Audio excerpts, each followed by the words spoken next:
Bears edged their noses in front at Bristol.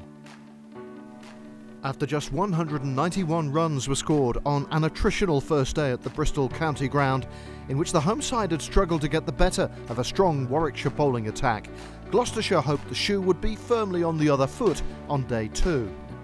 51 from opener Ben Charlesworth had been the standout performance in a tough shift for the batsman, thanks to the efforts of the Bears bowling unit in general and Oliver Hannon-Dalby in particular. And he was quickly into his stride again to take advantage of movement available early on day 2. Josh Shaw eased the home side past 200 with boundaries off the bowling of Craig Miles, but Hannon-Dalby was too much of a handful for the Gloucestershire lower order. Into his 24th over, he first removed Shaw for 13. Then 2 balls later, removed Matt Taylor's middle stump, to bring the curtain down on the Gloucestershire first innings. So the home side all out for 210, just 19 runs added to the overnight score. Hannon-Dalby finishing with an excellent return of 6 for 33. Young opener Charlesworth, the only batsman to get the measure of the Bristol wicket. With only a small total on the board, early wickets would be key for Gloucestershire, and their wish was granted quickly. In the very first over, Ryan Higgins trapping Robert Yates LBW without scoring. Sam Hain replaced him in the middle, but he soon suffered a similar fate, this time to Matthew Taylor. 15 for 2, Warwickshire's reply off to a wobbly start. Ian Bell joined Will Rhodes in the middle, and under grey skies the pair were wary. Bell got away with an edge between first and second slip.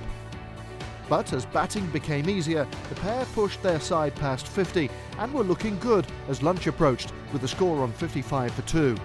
But needing to see out just one more ball before the break, Bell was dismissed by George. Well, 2 of them to be precise, Messrs Scott and Hankins combining for the 38-year-old former England batsman, so close to lunch it was hard to swallow.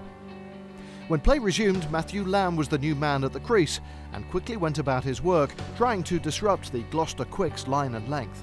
At the other end, Will Rhodes had become bogged down, and 14 overs since his last boundary, his resistance was broken.